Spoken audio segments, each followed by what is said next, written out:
రాత్రి గాలివాన బీభత్సానికి కాళేశ్వరంలో సరస్వతి పుష్కర వీఐపీ ఘాట్ వద్ద భక్తుల కోసం ఏర్పాటు చేసిన చలువ పందిళ్లు, విద్యుత్ దీపాలు నేలకూలాయి. రహదారులపై ఏర్పాటు చేసిన స్వాగత తోరణాలు దెబ్బతిన్నాయి. కూలిన పందిళ్లను సింగరేణి రెస్క్యూ టీం బృందం తొలగిస్తోంది. దెబ్బతిన్న లైటింగ్ తదితర ఏర్పాట్లను మరమ్మతులు చేస్తున్నారు. పుణ్యస్నానాల కోసం వచ్చే భక్తులకు ఎలాంటి ఇబ్బందులు కలగకుండా త్వరితగతిన పనులు పూర్తి చేయాలని మంత్రి శ్రీధర్ బాబు అధికారులను ఆదేశించారు.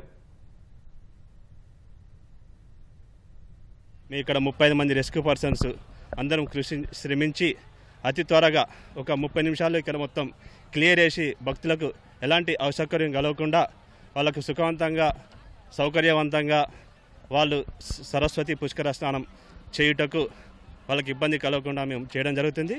రెస్క్యూ తరఫున ఎప్పటికీ ఎలాంటి ఇబ్బంది జరగకుండా అందరికీ భక్తులకు సౌకర్యంగా ఉండేటట్టు మేము కృషి చేస్తున్నాం.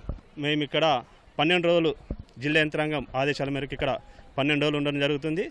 ఎవరికి ఎలాంటి చిన్న ఇబ్బంది జరిగినా సకాలం స్పందించి మేము వాళ్ళను తగు చర్యలు తీసుకొని వాళ్ళకు సౌకర్యంగా జరిగేటట్టు చూసుకుంటున్నాం.